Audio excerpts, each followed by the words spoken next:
Alright guys, welcome to the workshop. Today we're going to be working on kind of like a biker, western themed biker wallet pattern I'm working on. I've got a digital pattern. Download this, print it at your home. Fits on a 8x11 letter. I printed on cardstock. It's got the holes and everything for it, and we're going to work with this today. I've already got my wallet cut out beforehand because I'm trying to get this video done in a day. But we've got your pattern. It's several pages. It has all your little cut pieces. It actually has the holes marked if you want to use those. I'll be using a sewing machine, but this can definitely be hand stitched. But there it is. If you want to scoop that up, it'll be over on my Etsy store. I'll leave a link. But this is kind of it.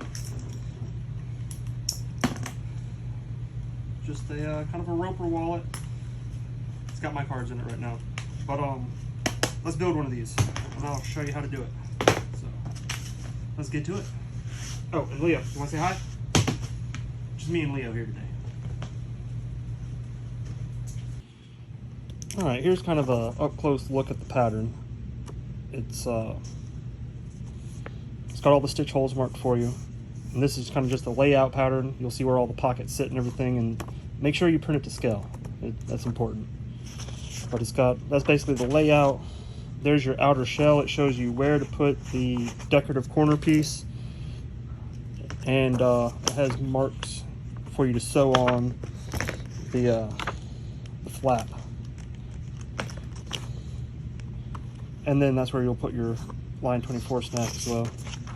These are some of the long inner pockets, and it has the stitch holes where the T pockets will go.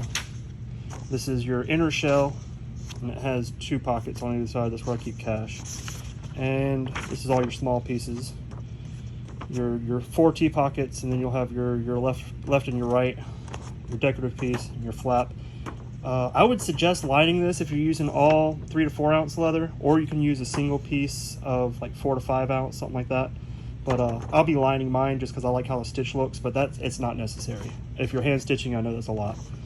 But there you go. That's kind of your pieces. I will say, on your inner shell and your outer shell, make sure you orient these right, because these stitches are not symmetrical. So if you flip this way and try to put it on there, the stitch holes kind of here and here are not going to want to line up. So just keep that in mind. I think I figured out a way to fix that on my next patterns, but for this one, just try to make sure you orient these the right direction. All right, here we are. I've got all my pieces cut out, the pattern. I kind of got them situated how they'll lay.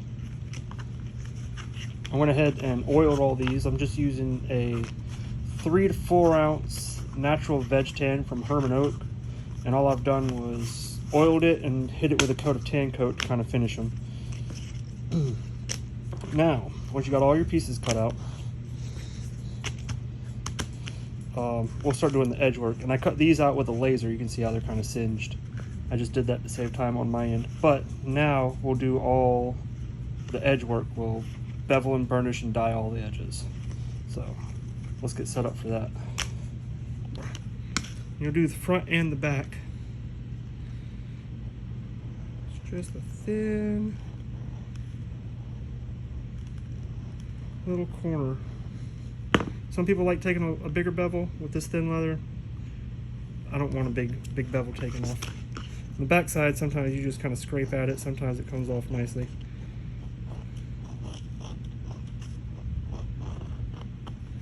There we go. So we kind of got the hard corners knocked off the top edge. And now we're just going to go in with a little bit of water and saddle soap is what I use. You can use gum trag, or you can use toconol, or whatever you like really for a burnishing agent. But I just stick with water and saddle soap. I just get that edge wet. Your typical burnishing stick. I have a power burnisher as well. I'm going to be using a bunch of tools in here that I know the beginner doesn't have, or most people don't have in their setup. So you don't have to have a bunch of tools for leather work. It just, if you do have the tools, it makes the process streamlined and faster, but it's not necessary. I hand stitched for years before I got sewing machines, and I still like to hand burnish.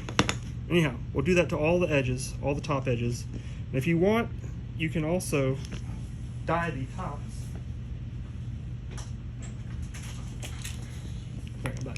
I use these buckle guy pins with a little bit of brown pro dye if I'm using natural. And you can just come through and dye the tops. My edges are already kind of dark because I cut these out with a laser, and that kind of singes it. But if you want it more even, just give it a nice little dye and a final burnish, and that'll glass up nicely. So I'm gonna get all the tops done, and then I'll be back for the next step. All right, we're back. I've got the tops all burnished and everything. Now the next step is to start kind of assembling the interior pockets.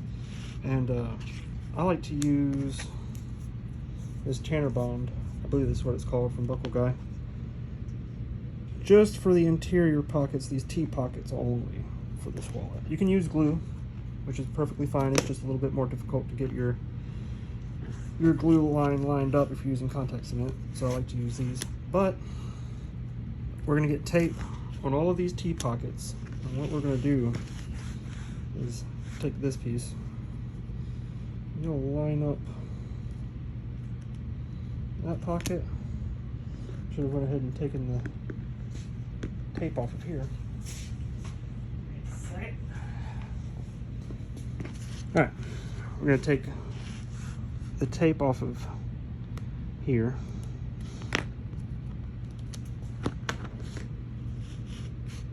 And I've got these holes marked on the pattern. I'm using a sewing machine, so I'm not using the marked holes. So the other way to do it is just to line this up, take your T-pocket, and all four of these T-pockets are symmetrical. They're all the same. So just poke him down right there, move that out of the way, stick the tape. And then you'll do the very same thing with this one. Stick them on there, line them up, move this out of the way, and stick it. Or we're going to sew this one first. So let's get to that step. All right, here we are at the next step. I've got these taped on, and you can see I've marked myself a stitch line, 4 millimeters. I just used a set of wing dividers and set it to 4 millimeters, and whoop, mark me stitch line on both sides of these. And now I'm over here at my post bed machine. The only reason I'm using this machine is because it has the 92 weight thread in here already, I believe, and that's what I like to use on this thinner interior pockets of wallets. Stitch just looks nicer, although these will be hidden. But you don't need a sewing machine for this. Like I said, right now you could either pre-punch the holes, they're provided on the pattern, or at this point you could use something like a stitching chisel and just mark your holes with a stitching chisel and just stitch it on by hand with a saddle stitch.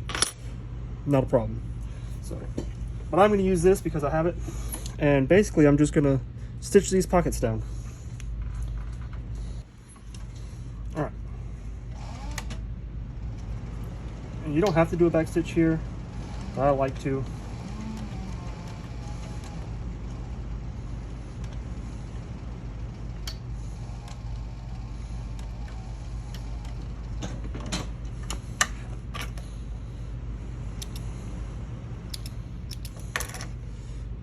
I'll do this to both pockets and just get that little stitch in there, and get this one done, and we'll be back. All right, we've got these pockets sewed on. Next step is to take your other top T pockets, and these already have their tape put on there, and basically you're just going to line it up with the pocket you've just sewn on.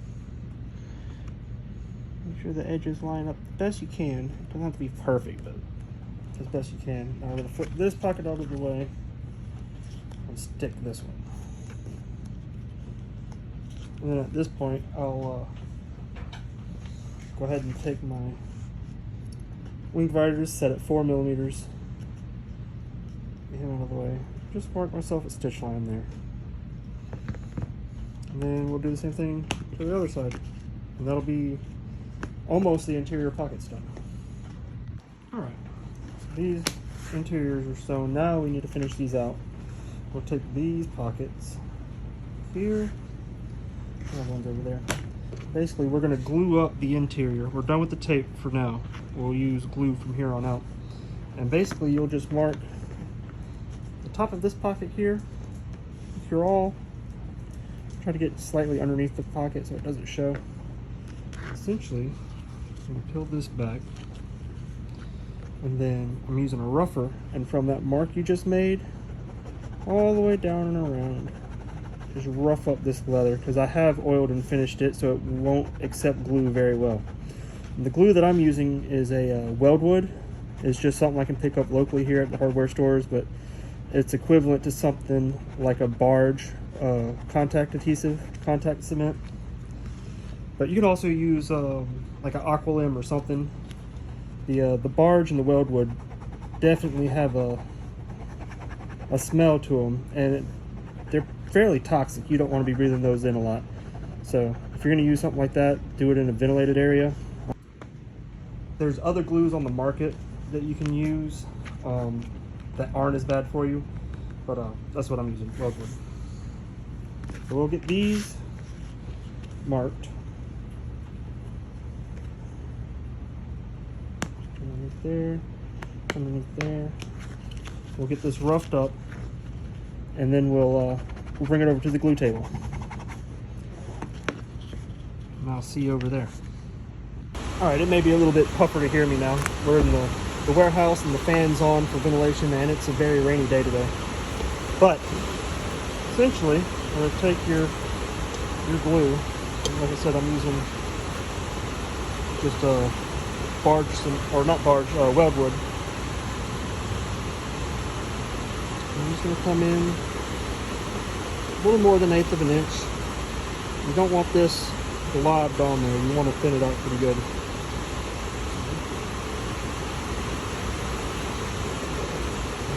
Around all of our pockets.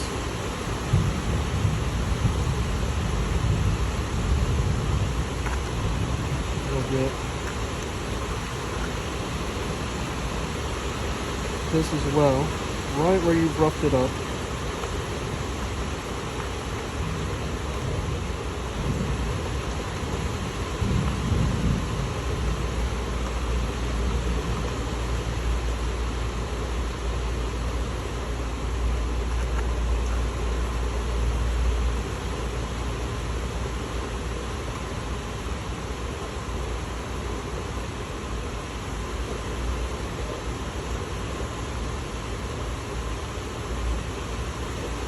You'll also get just inside on top of these key pockets.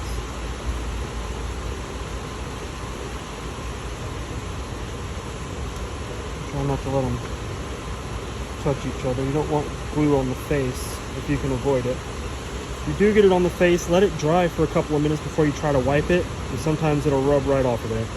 But if you try to wipe it off when it's wet, it's just going to push into the grain and you're going to have discoloration. So try to avoid getting glue on the surface if you can. Okay, so that's that side glued up. We're going to let that get tacky. We're going to work on this side now. All right, here we are. The glue's had time to tack up, so I want to start sticking them. Just going to start at the top. Just get all these edges as level as possible. Give it a stick.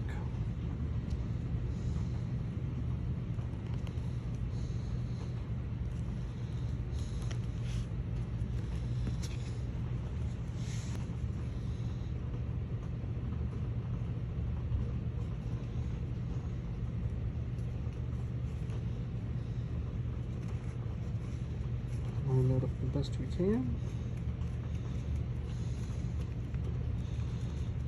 There's your interior pockets. We'll sand these flush, and then we'll go on to the next step. All right, we've got these glued. Now we're gonna just sand the sides, sand the edges, and get everything nice and flush.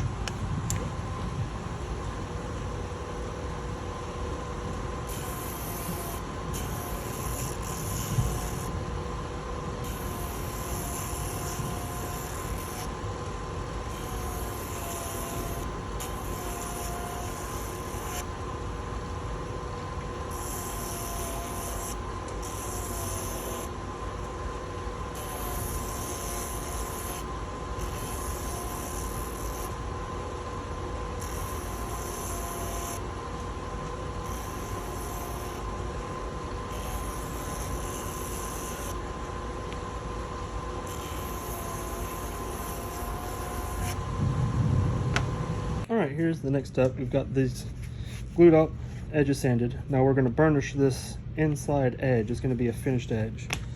So this is the only side we need to do right now of this internal piece. But we'll knock these off. You can see my leather is still scorched there. That's from the laser. I ran out of masking tape, but I wanted to get this cut out anyhow. And if you were to dye this, a lot of the times dye does clean up marks like that from the laser. I don't cut a bunch of stuff out with the laser. I typically have dyes made. But for this project, the laser is really good for doing one-offs or prototyping is what I use it for most of the time. That and hat patches. And now we're going to give these the burnish treatment as well. So, saddle soap.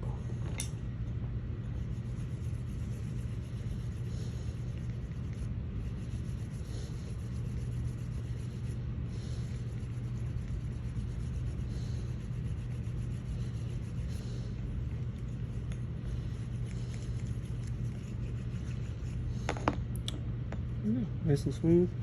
We'll continue the theme of dyeing all the edges.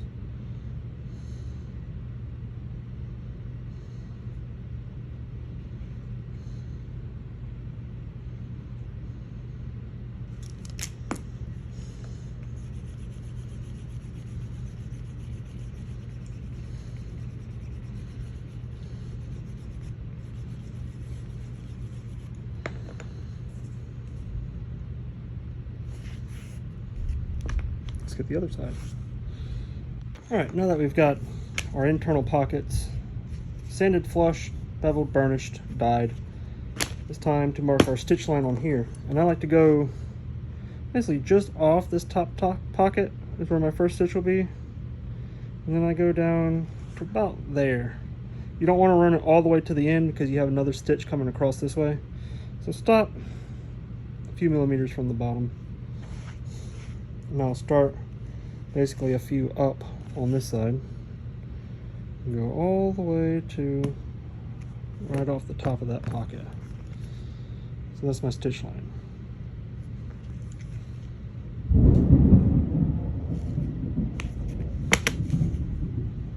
Alright, we're back over here at the post bed. I'm sorry, I know the lighting's probably terrible, but at least I can see. So we're just going to sew the interior line for this interior panel. And still I'm using 92 weight thread for these thinner interiors.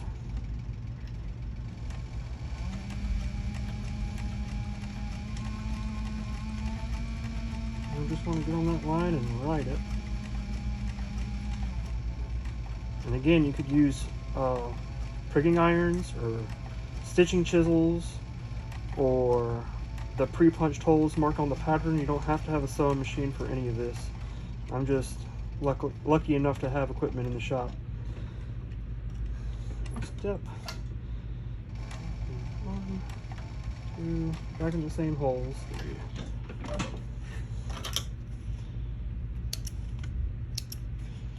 There we have it. Interior pocket. Alright, so we've got the interior pockets sewn up. What we're going to do now is place these where they go on the inner shell. Make sure I'm in frame here. There we go. Placing these on the inner shell after we've got them stitched. And all I'm doing is lining up the corners on this side and right underneath, sorry, I'll just leave me a mark there. And then give me a mark there. So we're here and here and here and here. And now what I'm going to do is rough up that area.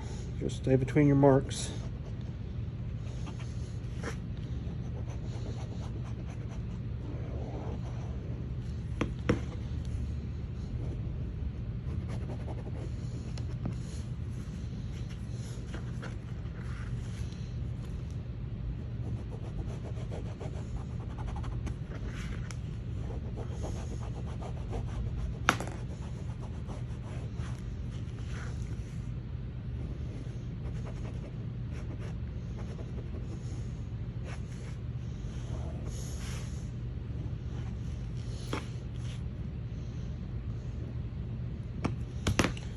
All right, now we'll get these interior pieces ready for glue. So I'll meet you back over at the glue table.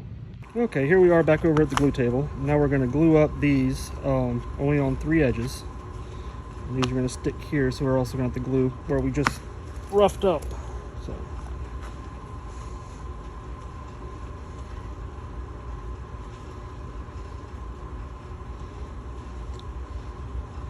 And I've used like the Tanner's Bond tape that I used for the interior pockets, the T-pockets, for the whole wallet before, but I've had issues with it separating at the edges. Whereas if you use a strong contact adhesive, there's less likely to happen. And you spend a lot of time dyeing and burnishing your edges. You don't want them to come apart.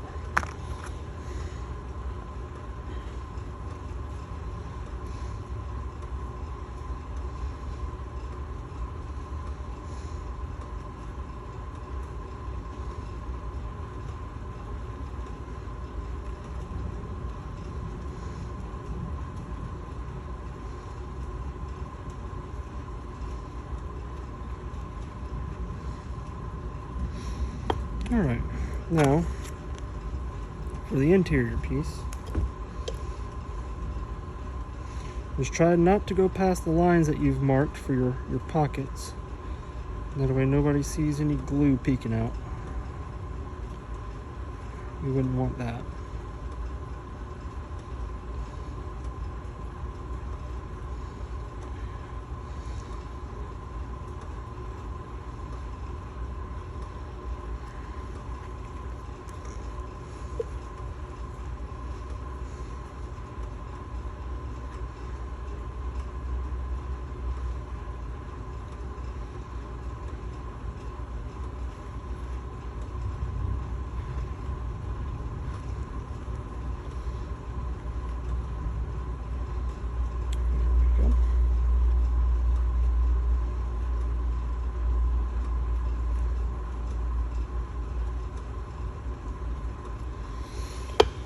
There we go, there we go.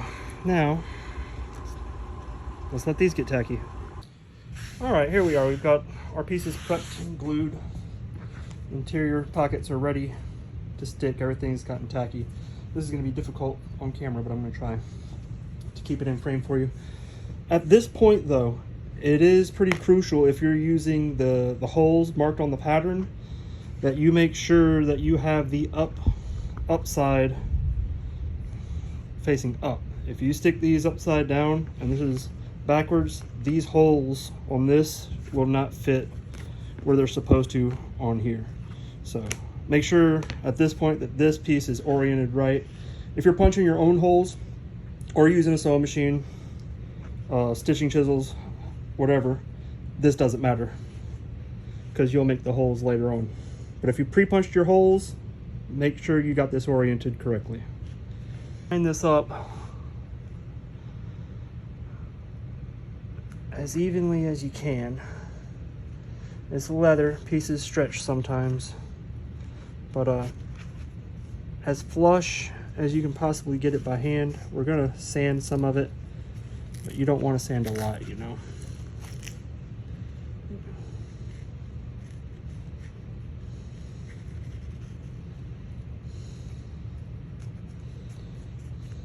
There we go.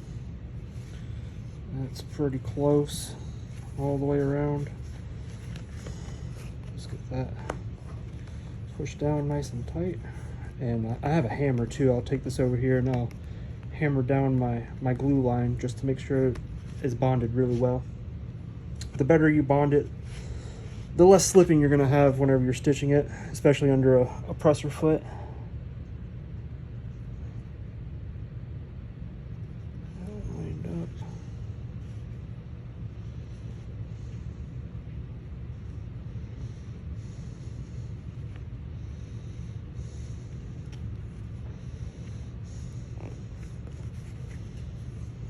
There we go.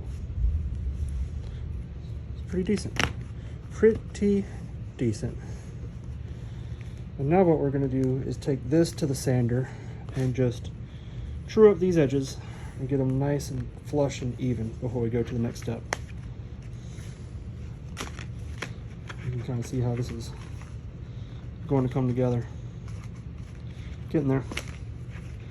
All right, see you at the sander. All right, here we are back at the sander. Again, you do not need one of these for this project. You can definitely take some sandpaper and just hand sand these flush. And really, they're pretty close anyhow.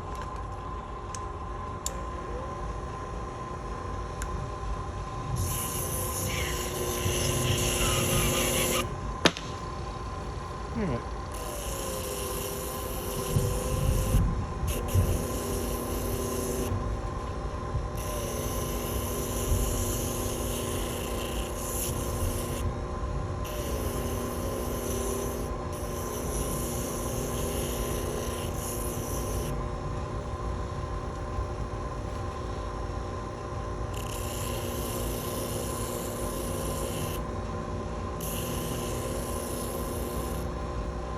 All right, back from the sander.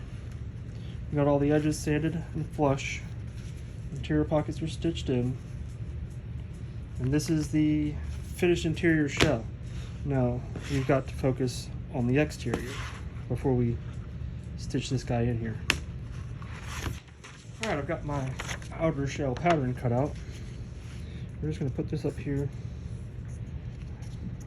Line up the edges and everything. And I'm just going to use this to mark my snap. Just use it all to push through, leave a mark. But basically mark these holes with an awl. And then in here is basically where you're going to stick and stitch your flap. So let's get those pieces. We have our shell. We have our line 24 snap. We've got the spot where it was marked. And I'm just going to take a pair of these, just line that hole up pretty close. There we go. And this is where we'll set this hardware. So let's get that done. All right, we're back over to the tooling bench. And our snap is set in where it needs to go. I'm going to grab my line 24 hand snap setter.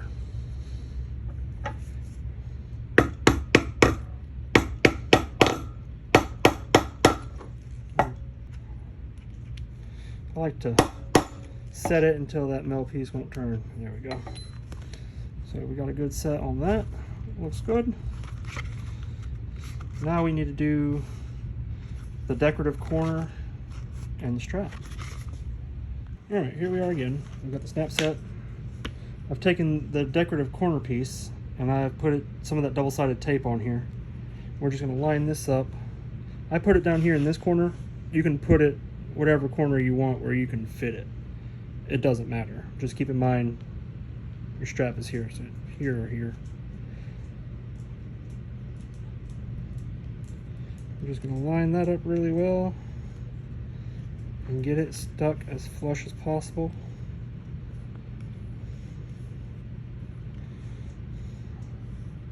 There we go. Well, that piece is on. We're going to go ahead and give it a quick sanding and mark our stitch lines for that. All right, I've given that a really quick sanding off camera, and our stitching or our stitch line is still set to 4 millimeters. Just mark the inside right now. This is it right here. Just this, because this is all we're stitching at this point to there. So we're going to get a stitch ran on this to hold it down, and then we'll move over to the strap. You see, you just need your stitch up there for now. We're back. We've got the this decorative corner kind of stitched in place. Now we're going to work on the strap. And like I said, I like to line my strap. You don't have to do this. You could just use a thicker piece of leather, but I just grabbed some scrap natural veg tan. It's another piece of 3/4 ounce, closer to 4 ounce probably. And I'm just going to glue these two together and get them stitched. Just glue the liner into it, stitch it, and then trim everything after it's already stitched. It leaves a nice clean edge all the way around. So I'm gonna go ahead and do that process real fast, and I'll get right back with you. I've went ahead and lined and stitched and burnished and beveled the edges for our flap. And you notice I did not stitch right here on the rear side. We're gonna line this up where our marks are, if you can see them there. Right about there. I've got double-sided tape on this, so we're just going to stick that there, mark us a stitch line, and then sew this directly to the shell. All right. So still set at 4 millimeters, right about it.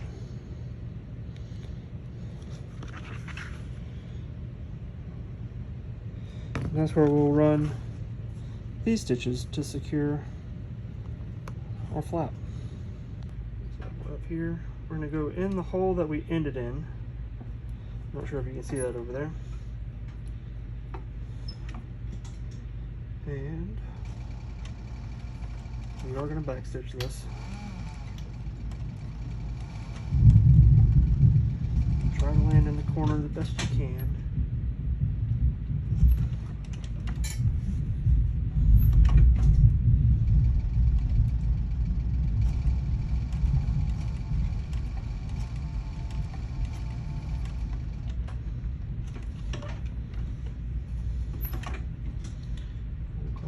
Here and in the last stitch that we made previously when we were lining it. We get back in that same hole. We are going to do a couple of back stitches here.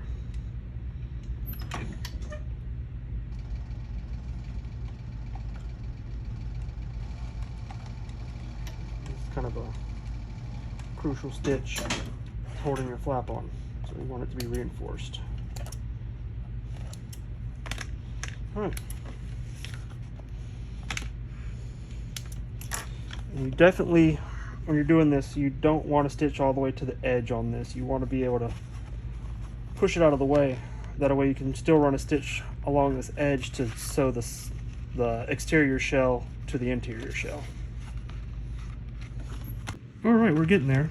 Now we have the exterior shell put together. Trying to see how that's going together. Now we got to place the interior shell inside the exterior. This is also a place where you make sure up is up and you're not putting it in on upside down, you know. So it'll work either way, but this is how I designed it. Just like this. So let's get this interior shell glued into this exterior shell. All right, here we are. We've got the shell, got it glued. It's ready. We're making sure up is up. That's the top. That's the top. Now I'm going to go one side at a time and just try to get this glued in there and lined up as perfectly as I can. I may have to do some of this off camera, just so I can see it.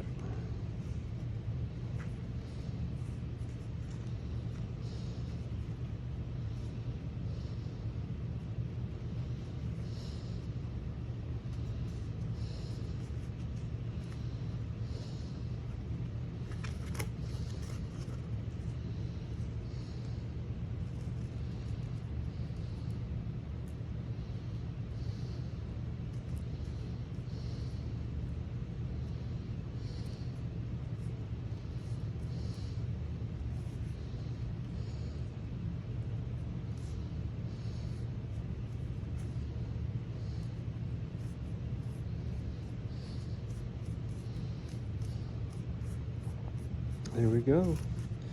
It's a hefty boy. It's coming together. Now, I'm going to get this pounded in, stuck really, really well, because I don't want this shifting at all whenever I run my stitches on it. So I'm gonna give this a good hammering, make sure it's bound together well, and then we'll give it a good sanding. All right, I figured I'd go ahead and show you this. Basically, I just got a smooth rubber mallet here, and I just go around the edge.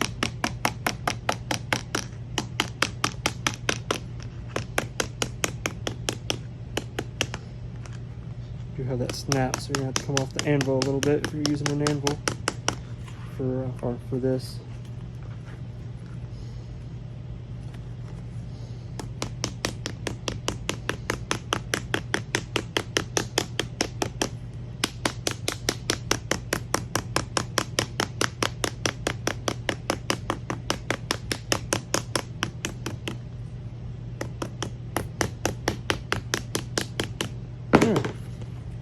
Now to the sander.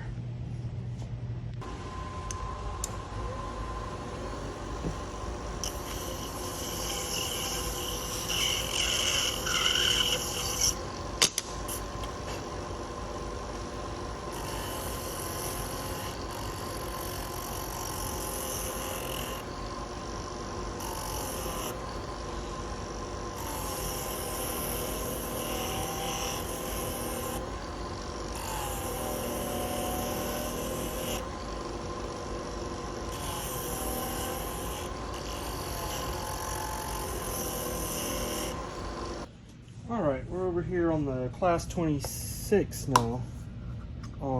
It's a little bit heavier machine. It's a walking foot machine.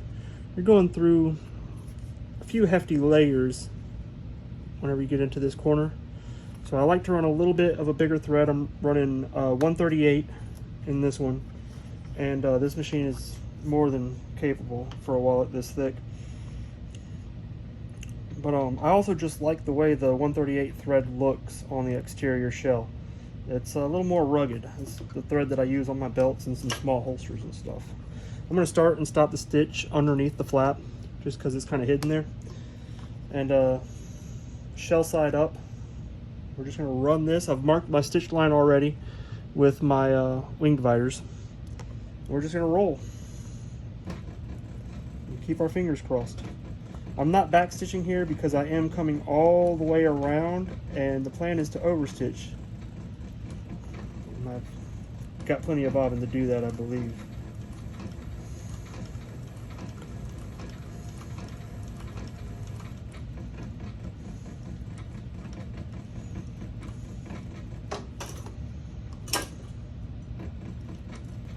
So you're going to want to guide this needle pretty close to that, and then step up.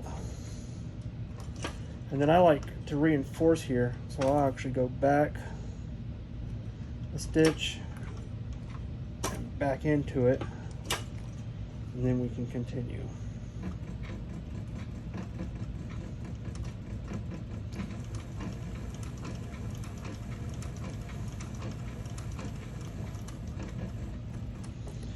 Try to land in this same hole if I can. Stretch it out just a bit, and step off, reinforce here too. There. And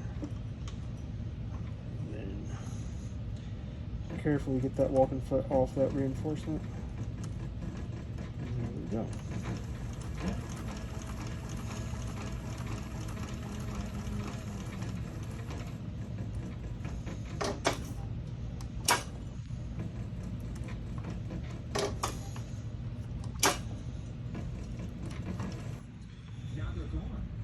Alright, coming up on the last couple stitches here. I'm going to overstitch about 5. 1, 2, 3, 4, 5. And I'll do one back stitch. Alright.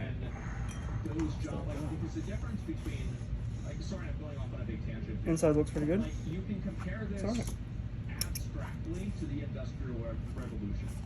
Alright, here we are. I've gotten the shell sewed on. It looks pretty good. Now, we need to do the edge work. Next step. I'm using a slightly larger beveler It's number 1. I don't even know where this came from, but it works good for stuff about this thick.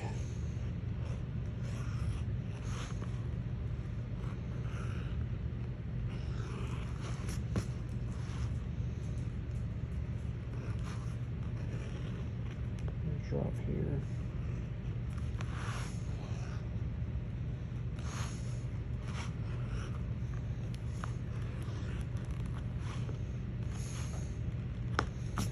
All right, let's get the inside.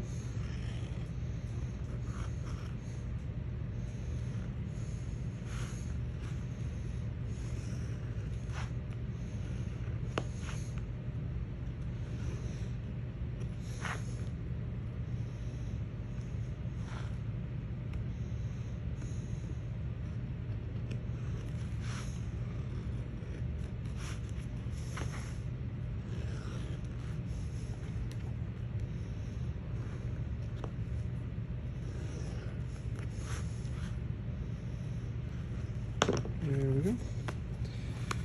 Now let's burnish. All right, we're back.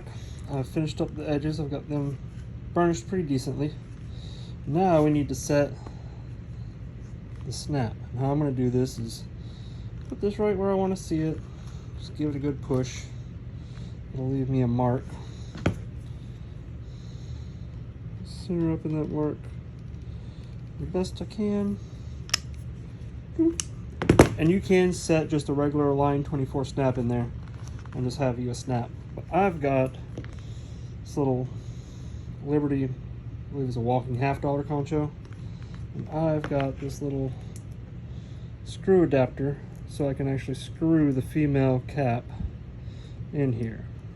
I'll have to do that off camera to get everything lined up. I'll be back when I finish that. All right, I've gotten that assembled. I've got the screw put in there. And now